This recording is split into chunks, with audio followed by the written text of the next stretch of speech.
Thank you very much. Wow. Thank you. Thank you. Thank you, everybody. I love this place. You know, we set every record in Alabama. I love Alabama. It's special. Thank you very much.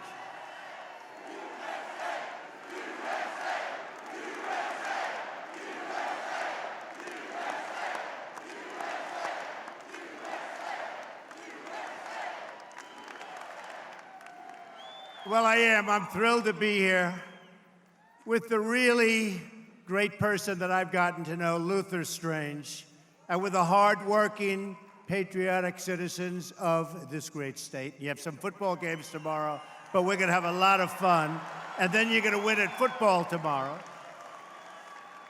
I love this state, and I love the people of this state. They've been so good to me. And we are producing.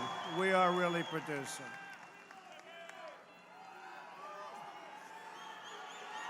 Thank you. Thank you. And on Tuesday, we're going to send a real fighter and a real good guy from Alabama to the United States Senate on a permanent basis. And we have another great person in our audience tonight, Richard Shelby. Where's Richard? Where is he? Richard. Where's Richard? Thank you, Richard. Stand up so they can see you, Richard. Fantastic. Thank you, Richard. Respected man, I will tell you. He's respected and loved in the Senate. He's only been there for, what, 34 years or something like that, right? But he loves the people of Alabama, too. And like all of you, Luther Strange knows the true source of America's strength. It's God, its family, and its country.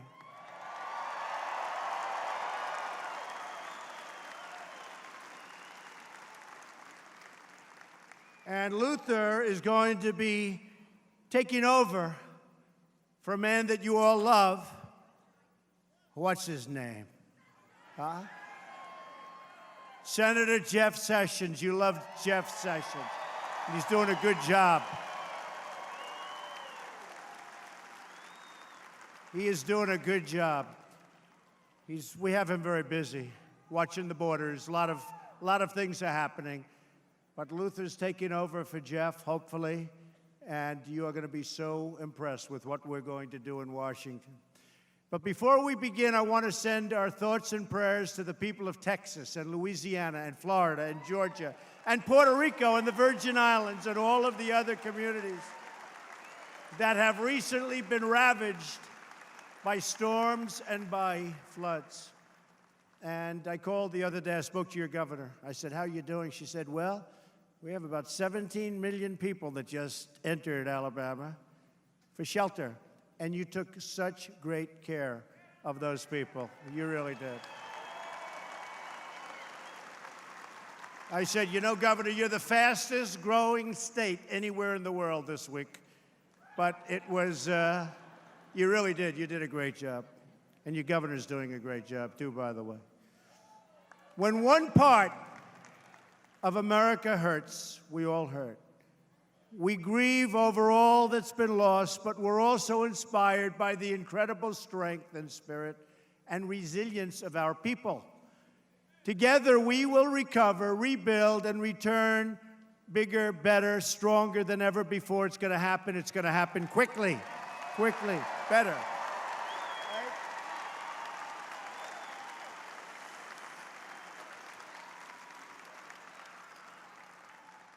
We also send our prayers to the people of Mexico. They got hit hard by a devastating earthquake, taking a lot of lives, a lot more than they even thought. And I've spoken with the president of Mexico, and we pledged our total support. We have crews in there right now lifting up that heavy concrete, and it's a rough sight. It's a rough sight.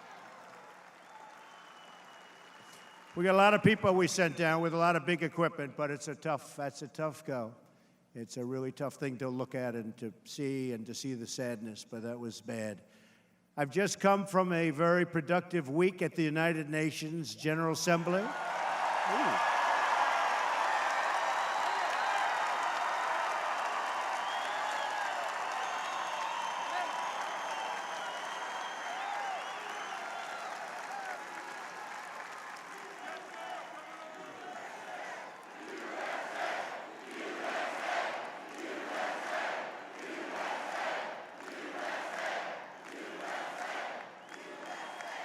Well, we've been working with our friends and allies to pursue a future of prosperity and security and peace. And we've got some really good people that I know and have tremendous relationships. And we have some really, really bad people. And we're going to take care of the bad people. It's about time. We're going to take care of the bad people. It's one of the greatest honors of my life to represent the American people on that world stage. And I will tell you, the world is starting to respect the United States of America again.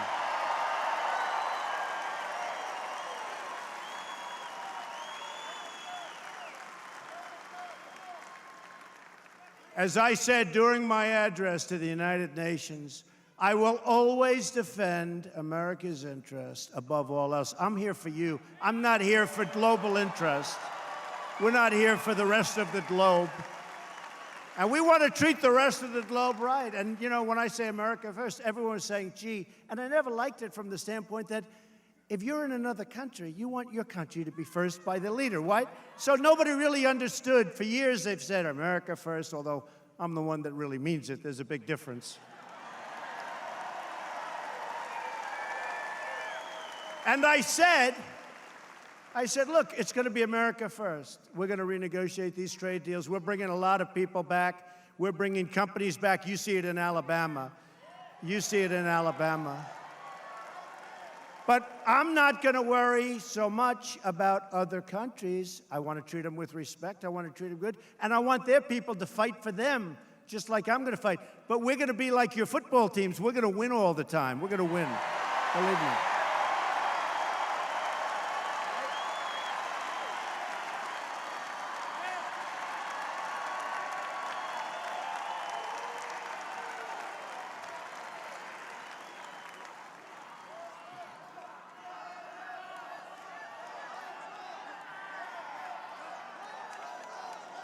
I believe the best path to a more peaceful world are proud, independent, and sovereign nations that serve and respect their own people.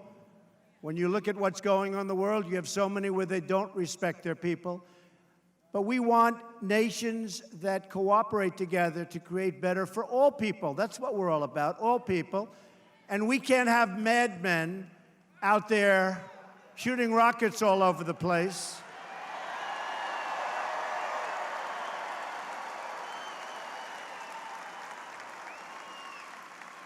And by the way, Rocket Man should have been handled a long time ago.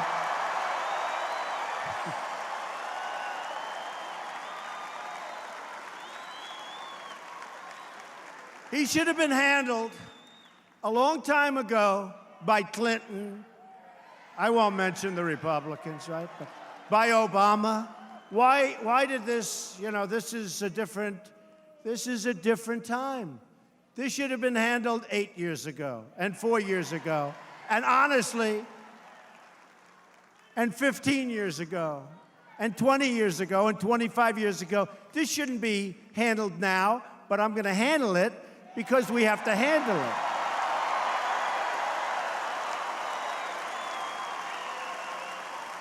it. Little Rocket Man, we're going to do it because we really have no choice.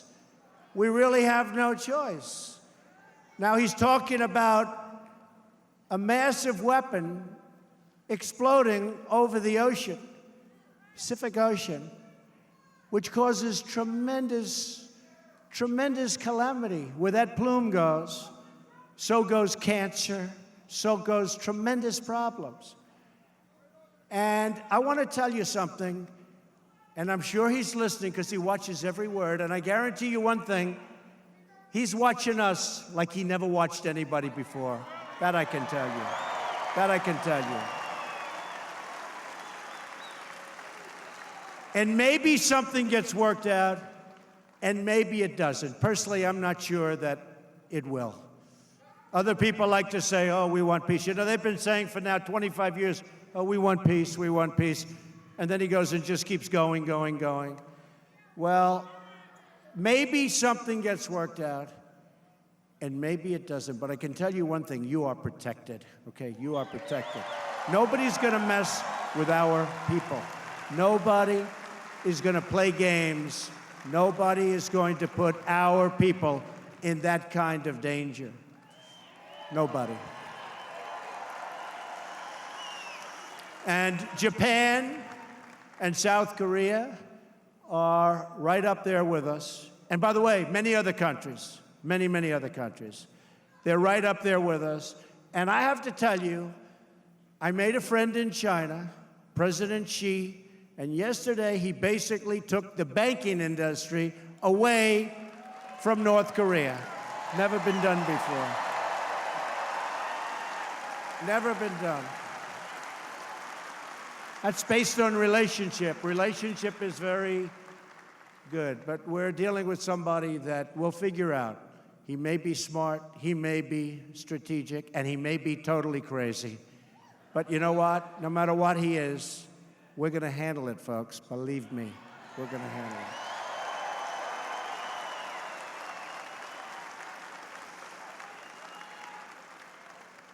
The foundation for progress begins at home with a government that protects and defends our citizens. And that's what we have to do. That is why I'm here tonight to ask the good people of Alabama to send Luther Strange to the United States Senate so he can defend your interests, fight for your values, and always put America first. Go out and get out the vote.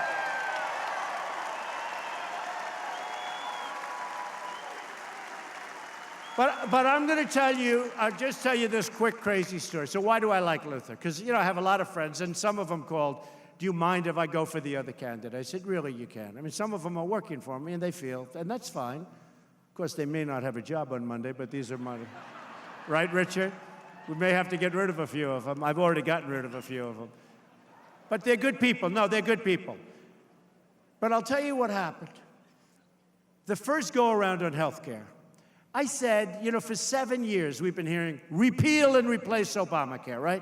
For 7 years I've been hearing repeal and replace. So I'm very much involved. You know, they like to say, well, Mr. Trump, President Trump, sat in the Oval Office and didn't do. I'm on the phone screaming at people all day long for weeks. They gave me a list of 10 people that were absolute no's. These are 10 Republican senators. Now, John McCain's list. John McCain was not on the list, so that was a totally unexpected thing. Terrible. Honestly, terrible. Repeal and replace, because John McCain, if you look at his campaign, his last campaign, was all about repeal and replace, repeal and replace. So he decided to do something different, and that's fine. And I say we still have a chance to, we're going to do it eventually. We're going to do it eventually. With Luther and we're going to do it. But I have to tell you this story, because we're here tonight for Luther Strange. I'm here sort of for two. I'm here for Luther, and I'm actually here, it's a Friday night. I really do love the people of Alabama because you've treated me so good. In fact, I said, I don't want to speak negatively. I said, though, that if I lose this election, maybe I'll end up moving to Alabama or Kentucky or like some states. I mean, nice to go where people love you and where you love them because it's special. So here's what happened. Here's what happened. But we never want to lose, right? And despite that, we don't want to lose because we have a great agenda. And by the way, we're doing a lot of work. We're getting a lot of things done. They hate to admit it, including we have a Supreme Court Justice, Judge Gorsuch, who will save. How about a thing called your Second Amendment, right? Okay, remember that? If crooked Hillary got elected, you would not have a Second Amendment, believe me. You'd be handing in your rifles. You'd be saying, here they are. You go like, you'd be turning over your rifles.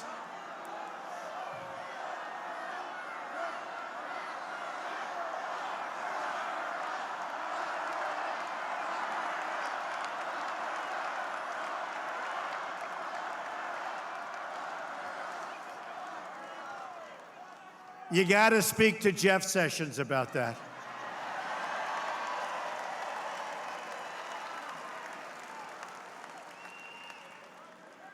So here's what happened with Luther. So Luther, I get this list, 10 names of people that are absolute total no's. And there were good people, a lot of them. By the way, in all fairness, Rand Paul was on that list. They say, don't even waste your time calling him. He voted twice yes, okay? He was very good. And I haven't given up on him, because I think he may come around, okay? Wouldn't it be ironic if he took John McCain's place, and they definitely do not like each other? Wouldn't that be ironic? That would be very ironic for those of you that know the inner workings of the Senate. So with Luther, so I have a list, and one of the names is Luther Strange. And I know he's the senator from Alabama, but I don't know him. I met him once. I said, that is the tallest human being I've ever seen. I'm tall. I'm tall. I never saw something. He's like, should be in the New York Knicks. They could use him. So Luther, that's why I call him Big Luther. Everyone's now calling him Big Luther.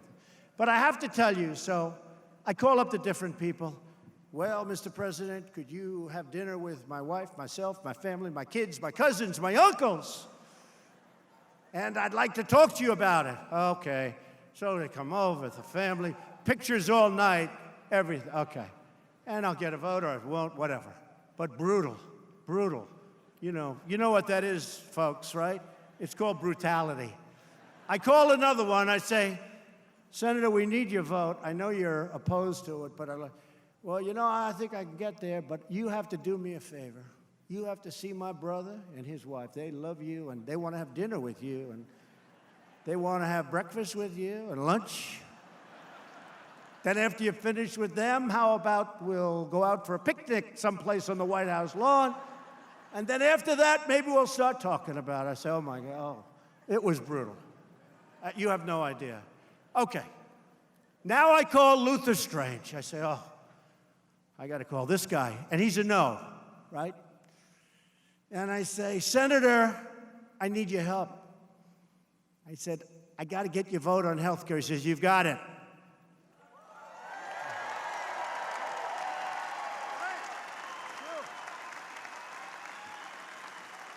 I said, what do you mean I have it? Because I've just been hammered by all of these people, right? What do you mean I have it? He said, sir, I was for you right from the beginning. I knew you were going to win. I knew you were going to win the whole thing. I've always been for you. My family's always been for you. And honestly, Mr. President, if you want my vote, you have it. I said, do I have to come and meet you someplace? Do I have to have dinner with your family? I think his wife, by the way, is fantastic. But I said, do I have to have dinner with you and your wife? No, sir, you don't have to have anything. I've supported you from the beginning, and you shouldn't even waste any more time talking to me. Mr. President, you have my total support. I went home and told my wife that's the coolest thing that's happened to me in 6 months, okay? It's true. It's a true story.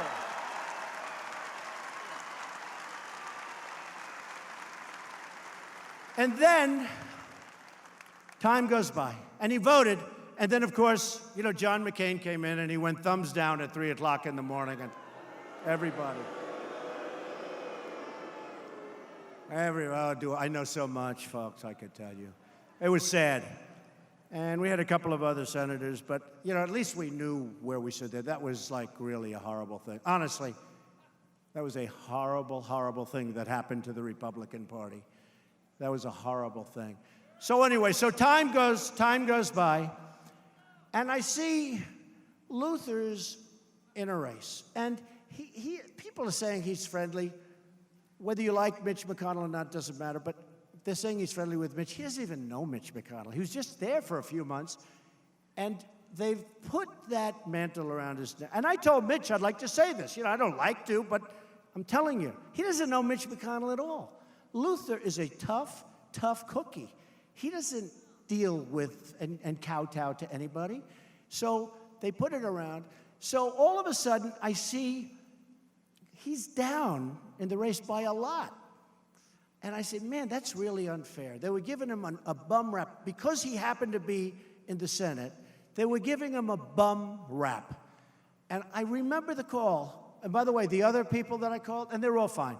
But you don't even remember. The dinners, you don't even remember any of it. You remember one sentence, sir, Don't even waste your time talking anymore. You have a lot of business to do. You have my vote. This was a definite no. And I said, that's the coolest thing. And I remembered it. And I called him. And I checked. And he was down because of being saddled with stuff. He was down by quite a bit. And I said, I'm going to endorse you. And he didn't believe it. He said, you would do that? I said, yeah, I'm going to do that. I shouldn't be doing it. The last thing I want to do is be involved in a primary, okay? I could be sitting home right now getting to watch some of the games tomorrow, getting ready, right? But seriously, the last thing I wanted to do is get ready. But I'll never forget the way he did that. It was really cool. So what happened is I called him and I said, you know, I want to find, first of all, how are you doing? How are you doing? And he said, honestly, I'm down a little bit, but I think we're going to go. I said, I think you're going to come back too, Luther. I think you're going to come back and you're going to kick everyone's ass, and you're going to do great. You're going to do great. Because he got saddled with things that he should not have gotten saddled with. So he started off here. He was in third or fourth. He went to third, second, and now it's like almost pretty even, right? And I called him up a week ago, and I said, you know, I think you're down by a few points, but I'm going to come to Alabama, and I'm going to make a speech for you on Friday night. And such a true story. And as soon as we announced, you know, you look at this arena, you know, the media, the fake news, I call it, the worst. Fake news. They won't show this. You know, they'll say, Donald Trump spoke before a small crowd in Alabama last night. It was a small crowd, very unenthusiastic crowd. It was a terrible evening. Now, these are among the most dishonest people. I really mean it. These are among the most dishonest. For instance, look at the crowd. I'd love to have them show the crowd, but they don't show the crowd. They show me the whole night. I go home, I say, Melania, by the way, she's become very popular, hasn't she? She's become very popular. Yeah. I mean, she respects the White House. We love the White House. They actually said about me that I called the White House a dump. I think the White House is one of the most beautiful buildings I've ever seen, and I speak of it with reverence, and they said that. And they wouldn't retract it, and I hated it, because I speak so well. I love the White House, but my wife respects the White House greatly. So when she leaves the plane, we're going to Texas, where they have the hurricane, and she leaves the plane, and she's dressed appropriately for the White House, you know, because we respect the White House a lot. And she's wearing high heels, like many of you would do. And they went after her, but she didn't know. And then when she got out in the plane in Texas, she was wearing sneakers, which she had with her. So, and they know it was dishonest, but that's the way it is. They said she wore high heels. You know, she's going to go into the floods. She's going to go into the floods with the high heels. But she has become very popular. But I'll have to say this. So Luther did that for me. And I remembered Luther. We have to be loyal in life, you know? There's something called loyalty with these folks. And I might have made a mistake. And I'll be honest. I might have made a mistake. Because, you know, here's a story. If Luther doesn't win, they're not going to say we picked up 25 points in a very short period of time.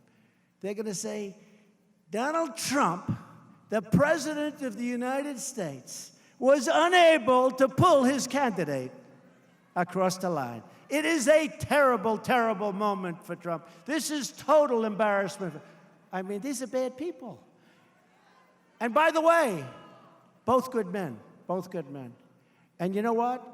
And I told Luther, I have to say this, if his opponent wins, I'm going to be here campaigning like hell for him. But I have to say this, and you understand this, and just look at the polls. Luther will definitely win. No? You know what I'm saying. Roy has a very good chance of not winning in the general election. It's all about the general. Don't forget, we don't stop here. You have an election coming up the day this is over. So this is over on Tuesday. On Wednesday morning, the new race begins. You got to beat a Democrat. Luther's going to win easily, and Roy's going to have a hard time winning. But I will be backing him if he wins. I will be backing him. Okay? I'll tell you that. And just like I backed Huntsville, because, you know, if you look at Huntsville, billions and billions of dollars from the and to the Army, missile, defense, what you are going, how important, by the way, how important are those words now when you hear missile defense? Thank you very much, Huntsville. Thank you. Missile defense.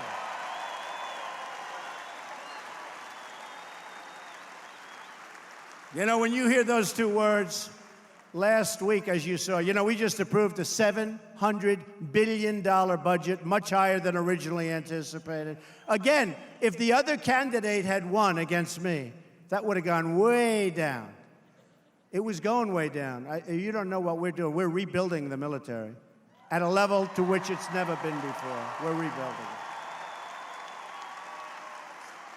But that would have gone way, way down.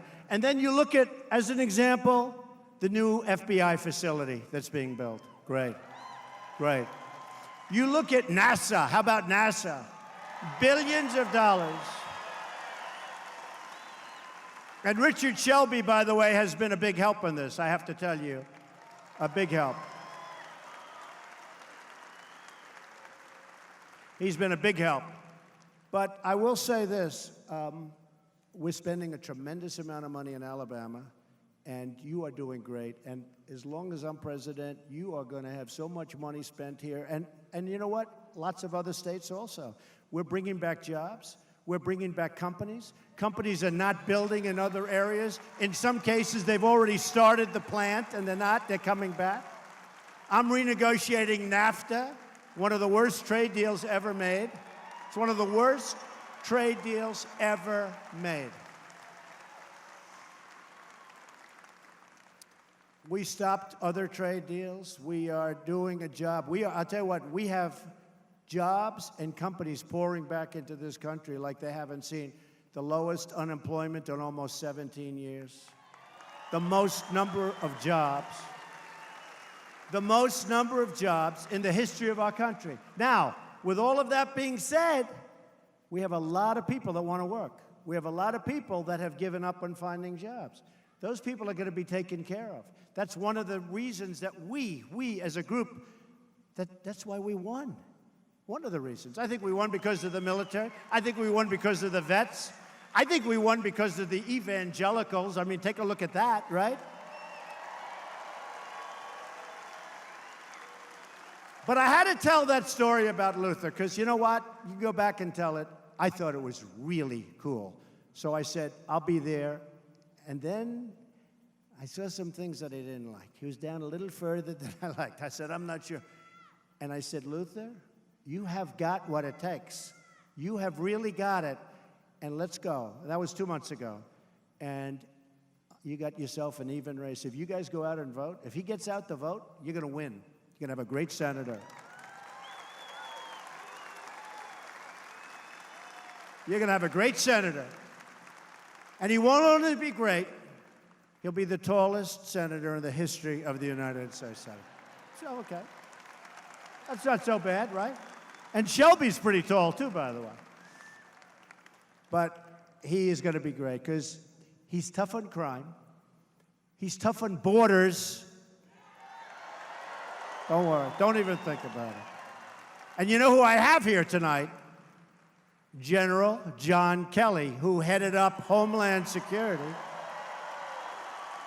And what a job he did on the borders. Where's General? Where is he? Where is he? General, come up here, quick. Come here. Come here. 4-star, come here. Come. Come. This guy, what a great man this is. No games, you know? You know the expression? There's no games being played. 4-star Marine. There are very few. 4-star general.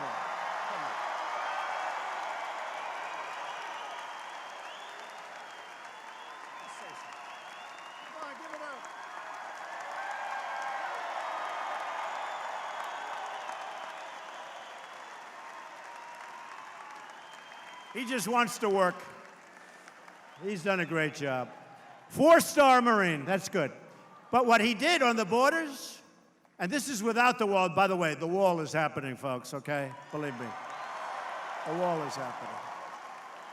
In fact, you probably saw, you know, we have wall up there now, and we're renovating it already. It's being made pristine, perfect, just as good as new, although we may go a little bit higher than that, but that's okay.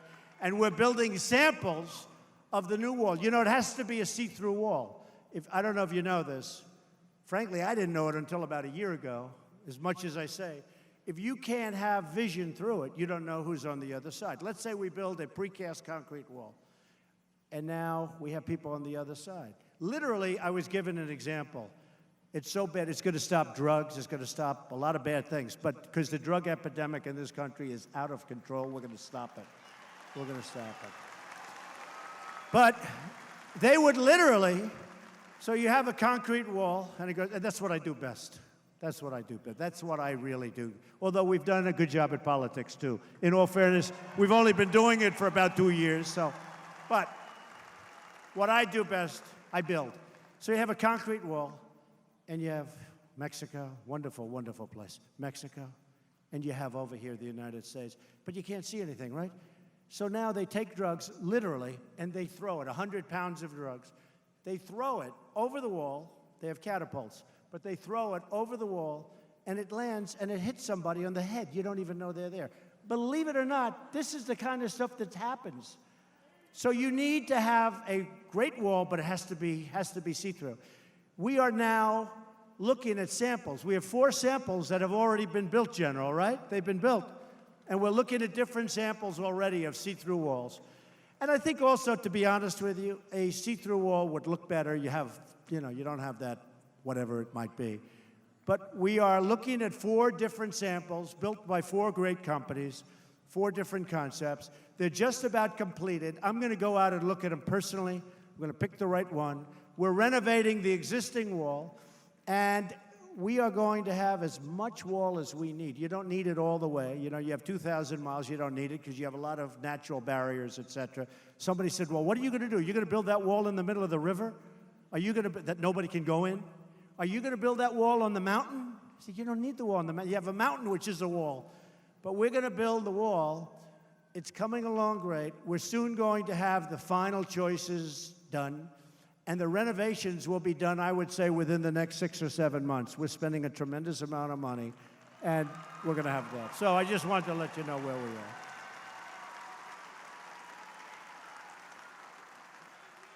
So we're very, very happy about that. And, you know, because every once in a while you hear, well, you know, he doesn't really want to build the wall. I say, excuse me? That's the great thing about Twitter, okay? You know, when the press is dishonest, which is most of the time, and when they say, like, I don't want to build the wall, I can tweet, that was a false story, boom, boom, boom. No. You know, it's really not a question about we want to do a wall. We really have to do a wall in order to stop the drugs in particular. And we've been dealing with ICE. We've been dealing with the Border Patrol. They both endorsed me, first time they've ever endorsed a candidate for president. And these guys know better than anybody. They know better than the architects, better than the consultants. This country used to go out and get consultants. They'd spend a fortune on consultants to say what to do, how to build it, everything. They didn't have a clue. They got out of the Harvard School of something, and they'd write about a wall. Let me just tell you, the best guys for telling you what to do are the Border Patrol. The best guy are ICE. These are the guys that know. And you know what it costs? It costs nothing. Nothing. We get it free. And they're happy to do it. I was with them 2 weeks ago. They're happy to do it. So it's really great, and it's going to be a very important element to making America great again, like your hat.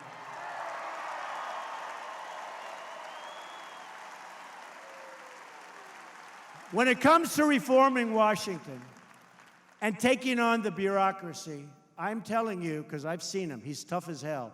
Luther is your man. Luther wants to end business as usual, stop the insider dealing, and Luther Strange is determined to drain that swamp. Luther's been fighting hard for the people of Alabama and for the people of the United States since his first job in office. Now, I have to tell you something. He hasn't been there very long. And again, he doesn't know those people. He never met them. He doesn't know them.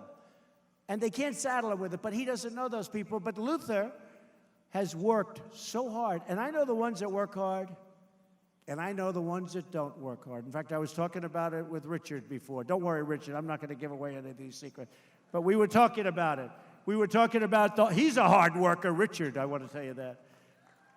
He's been working hard for 34 years. But we were talking about who are the smart ones, who are the hard-working ones. We talked about who are the less smart ones, too. Whoa, dude, I learned a lot. That's a lot of knowledge. But Luther shares our convictions and our vision. And maybe most importantly, he shares our agenda. Remember, he's going to win the race. He's going to win the race. And I'm not talking here. I'm talking against the Democrat, which starts very quickly.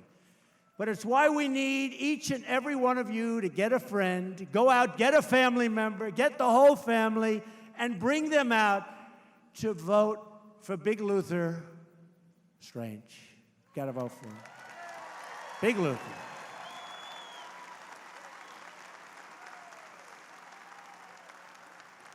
Luther and I, and everyone in this arena tonight, are unified by the same great American values. We're proud of our country. We respect our flag.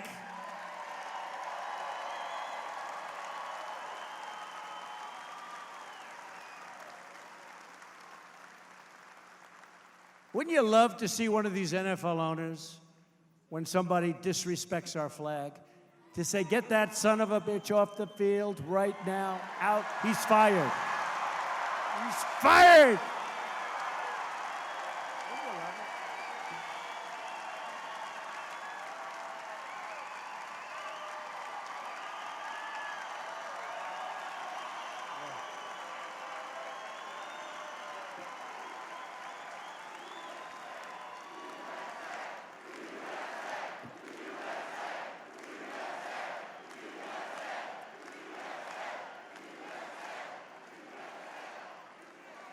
You know, some owner's going to do that. He's going to say, that guy that disrespects our flag, he's fired.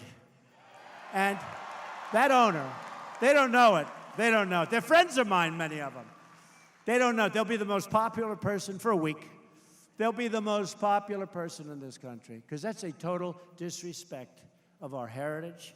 That's a total disrespect of everything that we stand for, okay? Everything that we stand for. And I know we have freedoms, and we have freedom of choice and many, many different freedoms. But you know what? It's still totally disrespectful. And you know, when the NFL ratings are down massively, the NFL ratings are down massively. Now, the number one reason happens to be that they like watching what's happening on, you know, with yours truly. They like what's happening. Because, you know, today if you hit too hard, right? They hit too hard, 15 yards, throw him out of the game. They had that last week. I watched for a couple of minutes, and two guys just really beautiful tackle. Boom, 15 yards. The referee gets on television. His wife is sitting at home. She's so proud of him. They're ruining the game, right? They're ruining the game.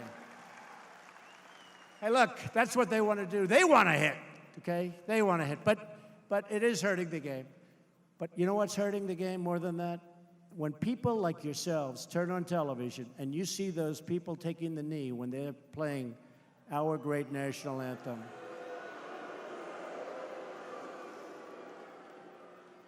The only thing you could do better is if you see it, even if it's one player, leave the stadium. I guarantee things will stop. Things will stop. Just pick up and leave. Pick up and leave. Not the same game anymore, anyway. Now, one of the things we've done, and when I say we, it's us together, we protect religious liberty because we know that faith and family, not government and bureaucracy, are the true centers of American life. In America, we don't worship government, we worship God. Right?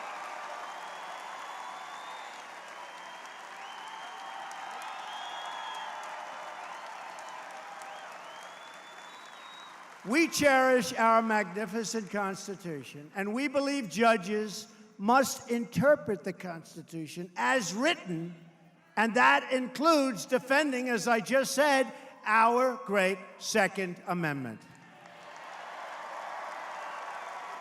We support the rule of law, and we stand strong with the incredible men and women of law enforcement. We protect our citizens, uphold our traditions, and we will always defend our borders. These are Alabama values. I understand the people of Alabama. I feel like I'm from Alabama, frankly.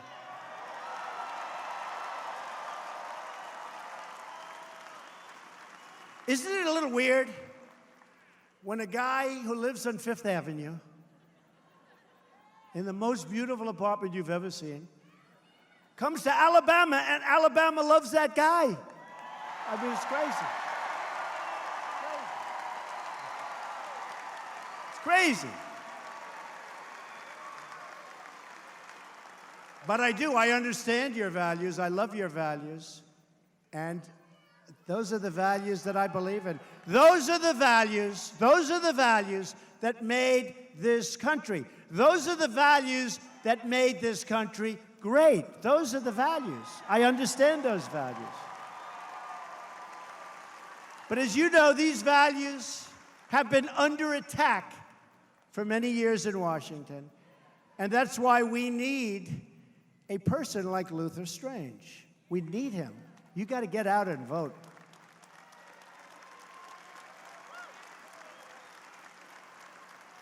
You know, I think if everybody in this room gets out and votes, Luther, you win easily. Got to vote. Just get out and vote. Got to get out and vote.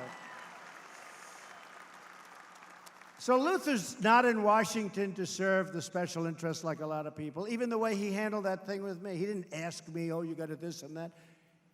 In the end, what did he do? He got better. I would never have done that. Let's say he was difficult. I would never, but he never went quid pro quo. He just treated me great. And I called him.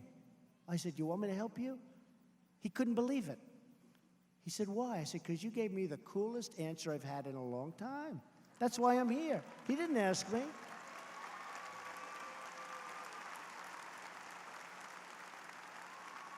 The only mistake he made, I shouldn't say this, it was a mistake.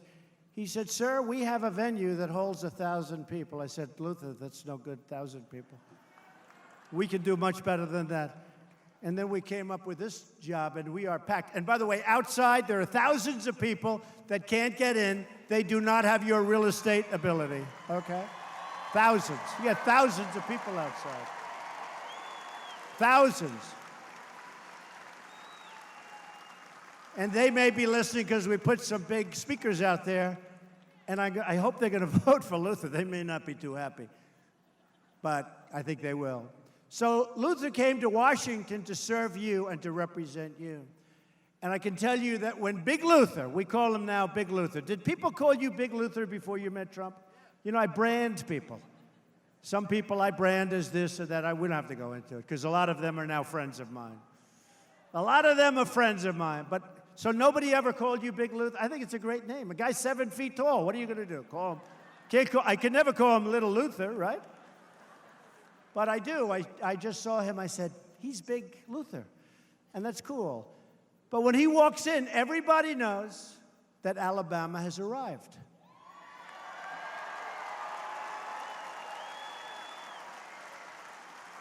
Luther was a very, very advanced Eagle Scout who has not spent his lifetime in politics. He only entered public life in recent years, and he's been in Washington for even less time than me.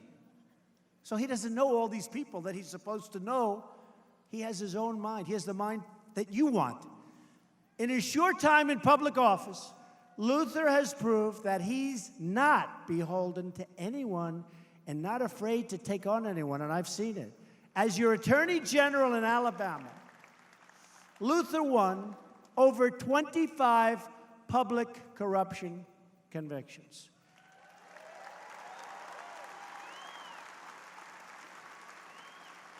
And now he's brought that same political courage to Washington. And I have to tell you, friends of mine, because I have a lot of friends in Alabama, and friends of mine have told me very strongly that if Luther wasn't appointed to office for the short term, if he just said he's going to run when you have to run, which is now, he'd be leading every poll by 50 points. He'd be killing everybody. But the fact that he got appointed hurt him. In fact, he was thinking about not accepting that. But if Luther just didn't take an appointment, if he just ran, there wouldn't even be a contest. Nobody could come close to him. So it's one of those things. But I can tell you personally, because I've been dealing with him for the months that he's been there, I'm very lucky that, and this country is very lucky, that he did take that appointment, because he's done a hell of a job. And that's what we need in Washington, people who have the courage to stand strong for our values, our families, our nation. People who have the courage to challenge a failed system. Look, with Obamacare, I've been listening for 7 years as many of these people, now Richard kept voting against it, but many of these people kept saying, repeal and replace, repeal and replace. Then they finally have, now they didn't care, nobody cared because they had a president that wasn't going to sign it. And they didn't have the Senate, so it didn't matter. So it didn't take much courage, so they were getting all these great votes, you know, like, I think they voted, 61 times? Like 61 times to repeal and replace. They finally get a president who will sign the legislation, and they don't have the guts to vote for it, okay? They don't have the guts to vote for it. And I was told, congratulations, you won. You won. You know why I won? Because the Electoral College is a very special thing. And I decided, very, I think intelligently, to campaign in the states that you have to win for the Electoral College victory that you need. You know, it's very simple. Very simple. I took a pass on a lot of states. The Electoral College, and I've never really been in favor of it, but now I appreciate it. I tell you what, to me, winning the popular vote is easier because you go to New York, you go to California, you go to Texas, The beauty with the Electoral College is I was going to Maine, I was going all over, I was going to smaller states. It brings the whole country into play. It brings certain states into play that would never really be thought of. But I focused heavily on Pennsylvania and North Carolina. I focused very heavily here, but I actually made one speech here, and I said, fellas and folks, do you mind if I don't come back for a while? Because we have like a 38-point lead, and I'd much rather spend my time in Florida, which we won quite easily, and Pennsylvania, North Carolina, and lots of other places. So Alabama, you were great. I mean, we won by so much. So the Electoral College is actually something I've come to respect. But it's sort of like if you're a 100-yard dash guy or if you're a long-distance runner, you train differently. Well, if you're going for the Electoral College, that's a much different race. So if Hillary runs again in 4 years, which I hope she does, we're going to teach her We're going to teach her to spend more time in Michigan. We're going to teach her to go to Wisconsin. We're going to teach her to spend a little more capability in Pennsylvania, North Carolina, and Florida, which she lost, and she actually spent a tremendous amount of money. So I just wanted, because, you hear so much about this. Remember this. If you're going for the Electoral College, it's a much different race. You don't spend your time in California and New York and these different places. You spend your time in Iowa and Ohio. Remember, you can't win unless you win Ohio. Well, we won Ohio by a lot because I spent a lot of time up there. But I would rather have the popular vote count because for me, it would be easier than winning the Electoral College, which they said a Republican could not win, if you remember. Remember, they said, there is no way to 270 for Trump. That's why I went to Maine 4 times, because I needed one. I needed one. They said, there is no way. Well, we ended up at 306. There is no way. I guess they were right. No. Luther, they were right. They were 100% right. There is no way to 270, yes, but there is a way to 306, okay? So we won by a lot. But when you hear all this nonsense, when you're a golfer and you have match play, or you're a golfer and you have stroke play, different tournament, you train differently. Same with runners, same with lots of other things. So they have to learn their lesson. They have to campaign in areas that really matter. But we had such a great victory. It was just something that was awe-inspiring and something that I think everybody in this room will never, ever forget. And I appreciate the fact that the people of Alabama were with me right from the first day. And they said to me, don't come back, go to those other states that you have to win. I appreciate it.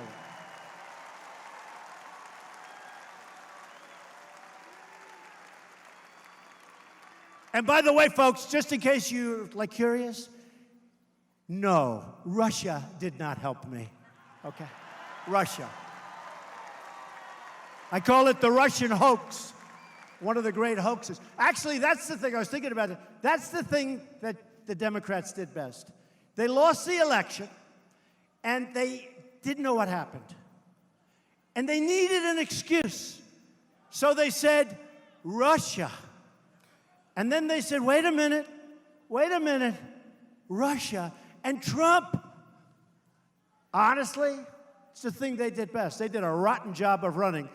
But to convince people about this hoax, that was probably the thing that they did best. But it is one great hoax. No, Russia did not help me. That I can tell you, okay? Any Russians in the audience? Are there any Russians in the audience, please? I don't see too many Russians. I didn't see too many Russians in Pennsylvania. I didn't see too many Russians. We need people in this country who have the courage to say what they mean, to do what they say, and never, ever to back down. As your Attorney General, Luther helped you lead the fight in court against the Obama administration's big power grabs. That includes challenging the EPA's Clean Power Plan, which, by the way, did you see what I did to that? Boom, gone. Look at that guy. He knows. Gone. And I did that one without Luther. But he defended it and got rid of a lot of things on a state level.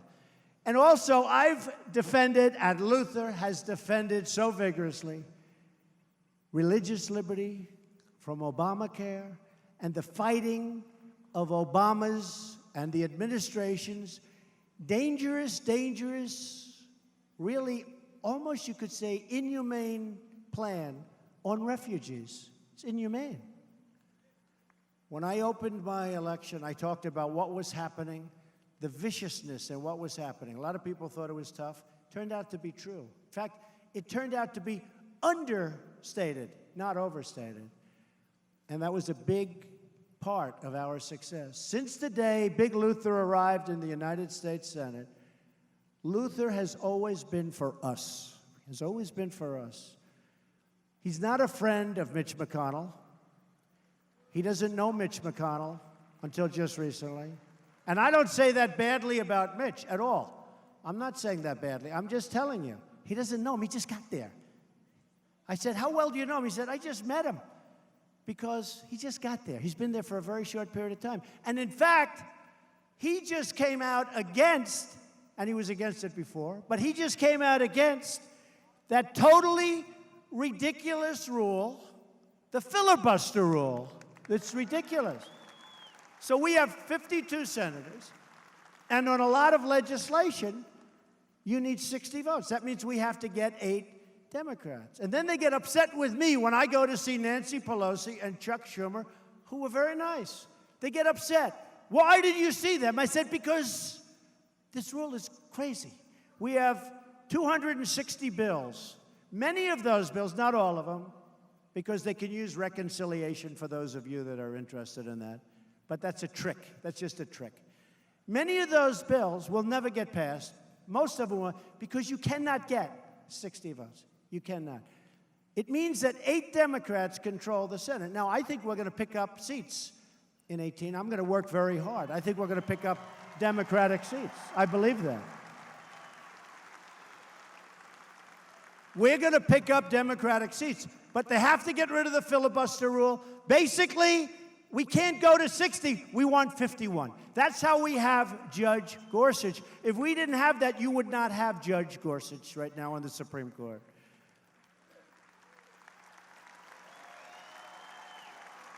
Luther was with us on withdrawing the United States from the deeply unfair, job-killing Paris Climate Accord, okay?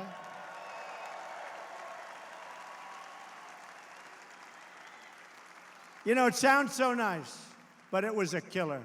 It was a killer for our country, and it was very unfair. As an example, we kick in now. China, who I love right now, this week. Don't forget, that was a big thing. Got a 15-0 vote twice. And I must say, Russia and China both came along. They both came along. That was a great thing. And maybe more importantly, maybe it's more important, but maybe more importantly that when China did this banking thing, that's so big. Let's see. I'll let you know if it's big in a little while. Let's see what happens, okay? Let's see what happens. But certainly it's never been done. And I think you're going to see some good things. I think China wants to get this problem over with. They don't need it. That's their part of the world. They don't need it. They do not need this problem. And they're very smart, and they're good people, and the president is a really good man, and he loves China. But it's good for China getting rid of that menace. It's really good for China, believe me.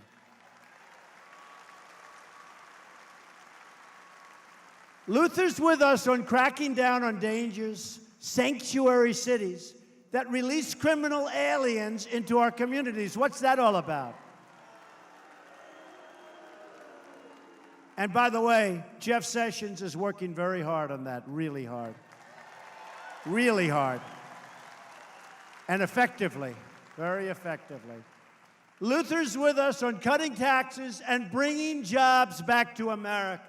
He's with us on giving our military the tools, unlimited. He wants the military taken care of and funding the fight so that we win without question, and that's where we're going.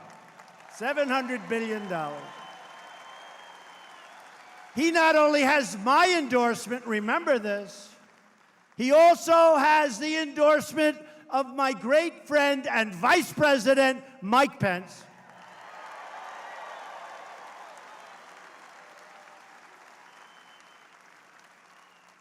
He has the endorsement of the National Rifle Association, the NRA. That's a biggie. That's a big one. Luther, that's big. He's got the endorsement of the National Right to Life and the Alabama farmers. That's big stuff.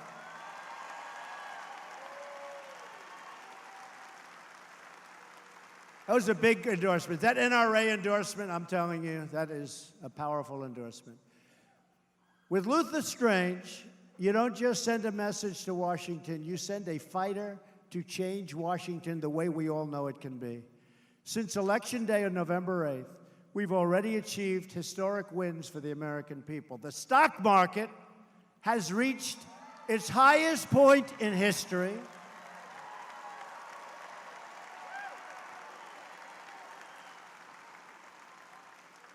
They hate it. They hate to hear that. Oh, we're up like 22% since November. 22% since the election day. I think it's even more than that. But it's reached the highest point. Think of it, the highest point. And unemployment is at the lowest level it's been for 16 years, close to 17.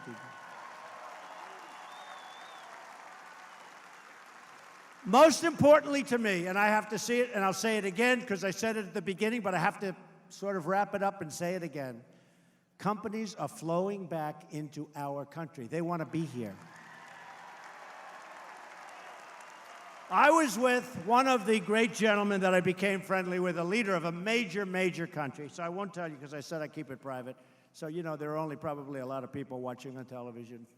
Oh, look at all those red lights. Ay, ay, ay, ay. It's always fun to see a red light, like CNN has a red light on, and then I start saying it's fake news, and you see that light go off so fast. But, by the way, do you think they showed the room? Look, do you think they showed up the little nooks and crannies of this? Do you think they showed the room? I don't think so.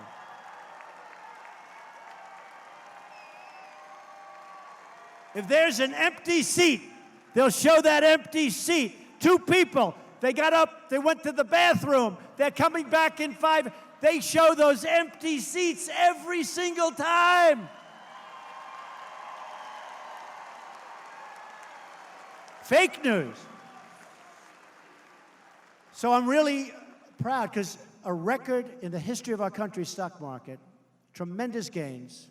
People that run companies that truly hate me, they now love me. They're coming up, Mr. President, sir. I'm making them all, everybody. And that means jobs. It means everybody. I'm serious. People that truly dislike your president, the heads of these companies, are coming up and hugging me and kissing me. And, oh, they are just.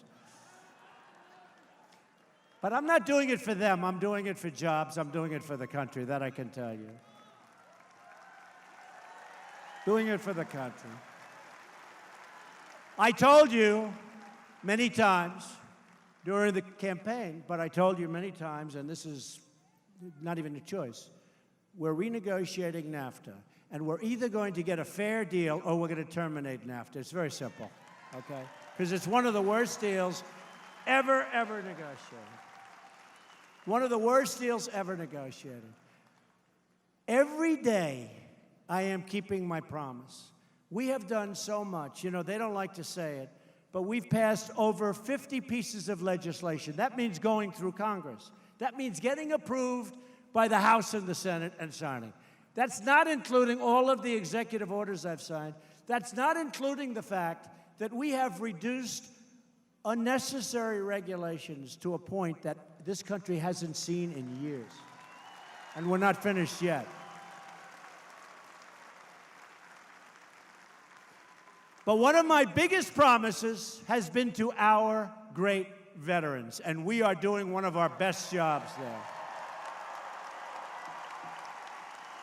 We are doing one of our best jobs with our veterans. We've published online wait times at every VA facility, opened the promised White House VA hotline, extended Veterans Choice. You know what that is? The veterans, our greatest people. These are our greatest, our bravest, our most wonderful people.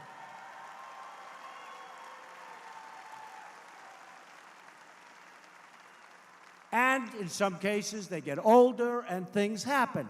They're waiting online for 7 days, for 9 days, for 16 days. And in some cases, they die.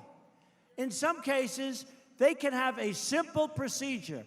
They can have a simple prescription, and it takes 11 or 12 days to get offline to see the doctor. By the time they get to the doctor, they're terminal.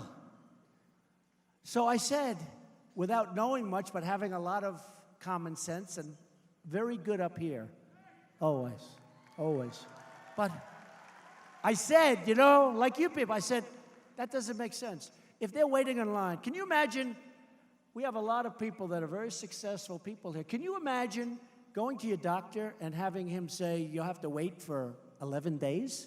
If I have to wait for 2 seconds, I go crazy. Hopefully, we don't have to see too many doctors. That's even better, right? Let's not see the doctor. But they wait for days and days. And now they go right outside. They go to a doctor in the area. We pay the bill. And it's the least expensive thing we can do, and we save everybody's life, and everybody's happy. Everybody's happy.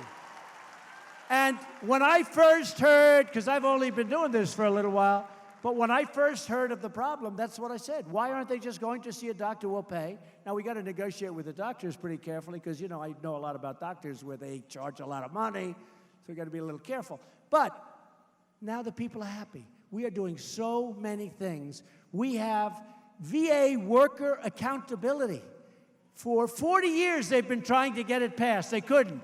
I will not blame the unions, and I will not blame civil service. But that was the problem, okay? You have the unions, they didn't want it. For 40 years, they couldn't get it passed. So you would have people working in the VA who were sadists, who would abuse our great, great people, our great veterans. By the way, 25 years before, they would have had their ass kicked by the same person that they're abusing. They would have been in trouble. They would have been in trouble. 25 years earlier, they wouldn't be doing it, but that's the way it is. But they're sadists, or they're doing a bad job, or they're not working. You couldn't fire them. I had passed the VA Accountability Act. We have a great man, David Shulkin, Dr. David Shulkin. He's running the VA. He has done more in 8 months than they've done at the VA for years and years and years, and it's really getting good over there. So, very proud of it, because I made that promise. And in the best tradition of America's greatest leaders, we're standing up for American workers and defending American jobs and American industry. We're building our future with American hands, American labor, and American iron, aluminum, and steel. We will buy American. We will hire American. In my first month in office, I withdrew the United States from the disastrous and job-killing, it would have been a disaster, the Trans-Pacific Partnership. Great ripoff. You want to see jobs leave the country? Sign that. And they were going to sign that as fast as they could. That was a disaster for this country. We're eliminating unnecessary regulations so we can create more jobs and wealth right here in America. I've ended the Obama administration's war on coal, and we're putting our wonderful coal miners back to work, producing beautiful, clean coal.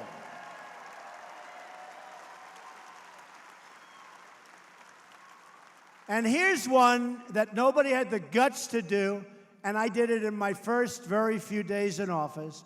I authorized the construction of the Keystone Pipeline and the Dakota Access Pipeline. Over 50,000 jobs. 50,000 beautiful construction jobs. And environmentally better, much better. We've increased our military and defense budget to the highest level it's been probably ever. It's going to be over $700 billion. We're going to rebuild it. We are rebuilding. We're ordering new fighters. We're ordering new jets. You know what's been happening.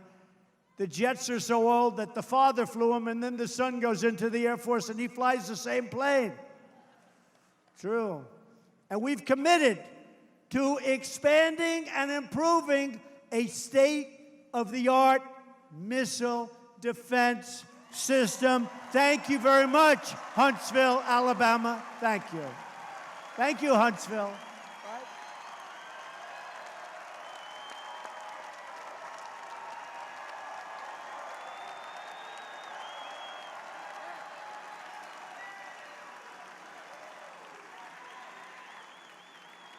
It's amazing the way all of a sudden missile defense systems sound so good.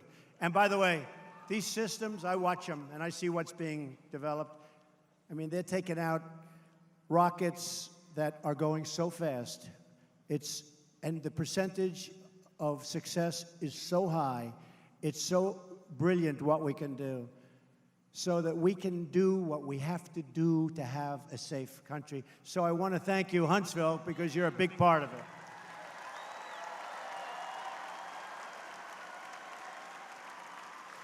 We've just brought back the National Space Council to restore America's legacy of leadership in space. Leads to so many things.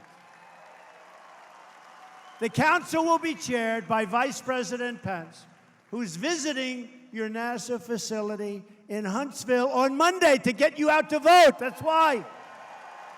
Get you out to vote. And we're making our community safe again by going after violent criminals and putting dangerous offenders behind bars. They're going in fast. They're going in fast.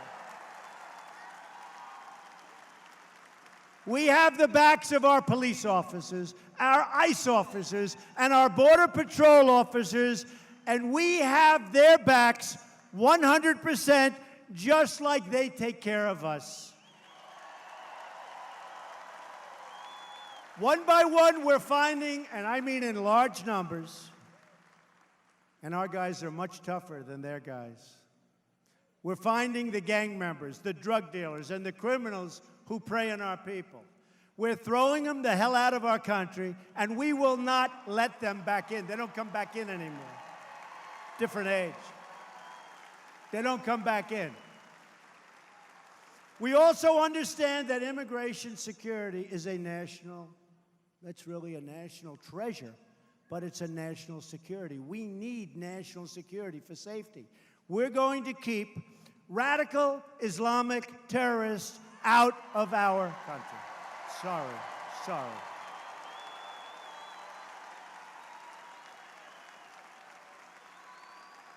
Call up some of the other countries in the world, say, how you doing, folks? Not so good. We're creating an immigration system that puts American workers and American families first. We're moving quickly to pass a massive tax cut and simplification for the middle class. We want new tax returns. We want simplification. We want reform. And you know what we really want? We want massive tax cuts. That's what we're doing for business. That's what we're doing for the middle class. If we want to restore American prosperity, we need tax reform that is pro-growth, pro-jobs, pro-worker, pro-family, and pro-American. The United States currently has the highest business tax rates anywhere in the world, 60% higher than other developed countries. This is a massive economic disadvantage for America, costing us millions and millions of jobs and trillions of dollars.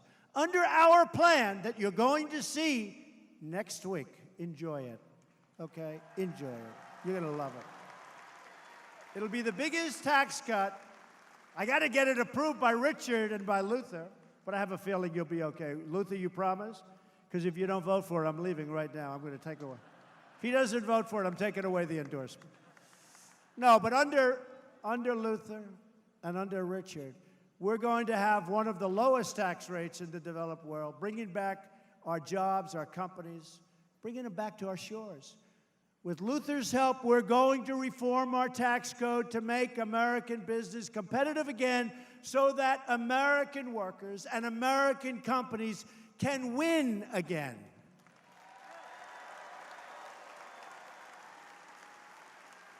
We're going to bring back to our country 3, 4, maybe 5, nobody even knows what the number is, but many trillions of dollars that is currently parked overseas, and it will be invested right here in the good old USA. It's coming back into our country. Right now, it's impossible to get it back. We're committed to protecting small businesses. and family farmers by ending the death tax on estates. You lose your farm, you lose your business, you can't pay the tax. We're getting rid of the death tax. In addition to passing historic tax reforms, Luther and I are totally dedicated to repealing and replacing Obamacare. Now, I have to tell you, maybe we're going to do it now. It's a little tougher without McCain's vote, I'll be honest. It's a little tougher, but we've got some time. We're going to go back. You know, it's like a boxer. They get knocked down, get up. Get knocked down, get up. Get knocked down. And then the bad ones, they stay in the stool and they say, we quit, we quit. The great ones get up and they end up winning.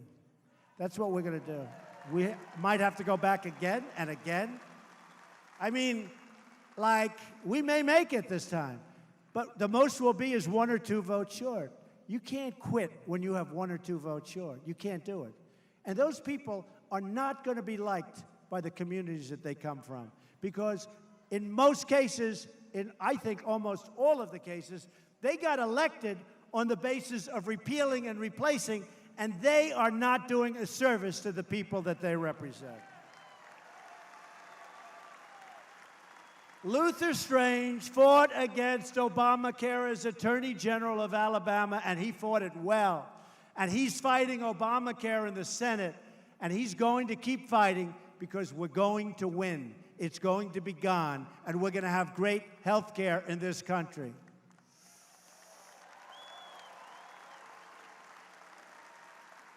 Your premiums are surging. Your deductibles are through the roof. Alabama's way up, but we have states that are up 150%.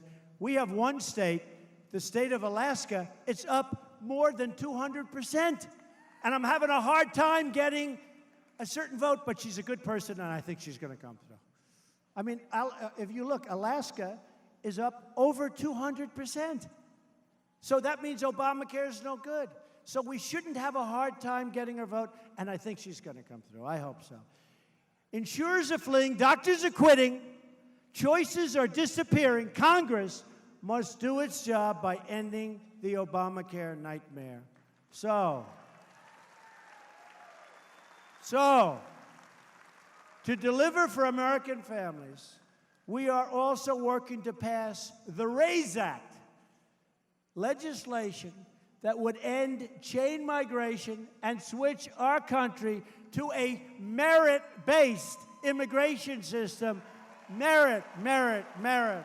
People that will help our country. People that will help our country. We have Tom Cotton. We have David Perdue, 2 great senators, and they're working on it. The RAISE Act would keep new immigrants from going on welfare for 5 years. Isn't that nice? They don't walk over and say, I'm going on welfare. Isn't that nice? Maybe keep them from ever going on welfare. And would require them to support themselves and their families financially. It's time to create an immigration system that serves the interests of the United States of America. We also want an infrastructure bill that generates $1 trillion of investment in rebuilding our country with American hands and skill and grit. We want to lift Americans from welfare to work, from dependence to independence, and from poverty to prosperity.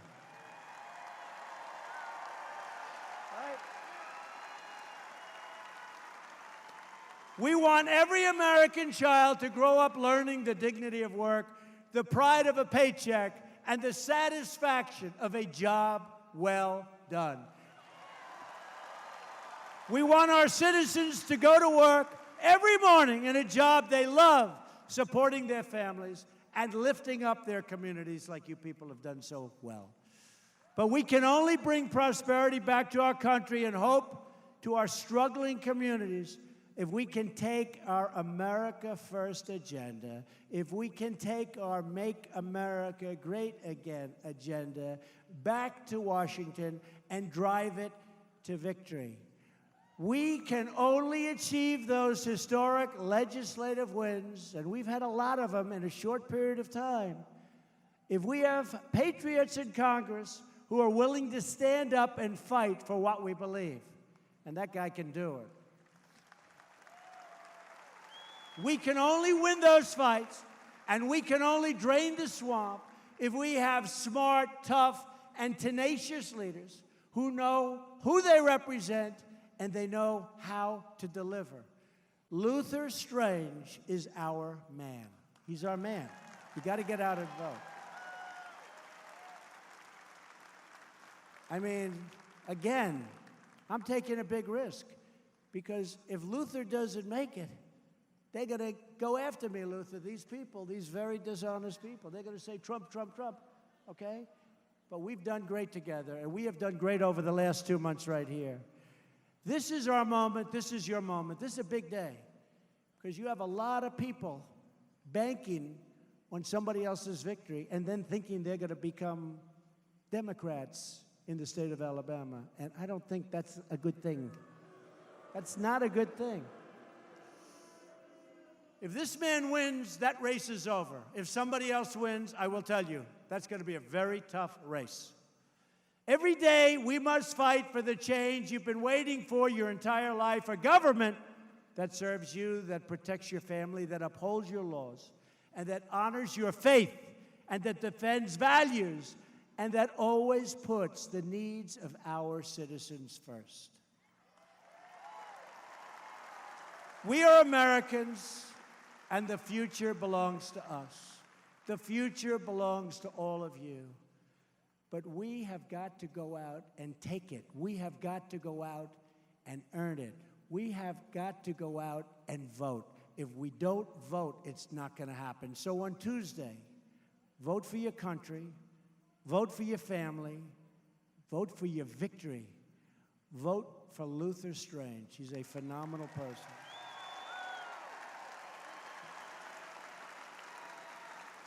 And together with the great people of Alabama and your giant in the Senate, we will make America strong again. We will make America wealthy again. We will make America proud again. We will make America safe again. And we will make America great again. Thank you, Alabama. I love you. Thank you. I love you, Alabama.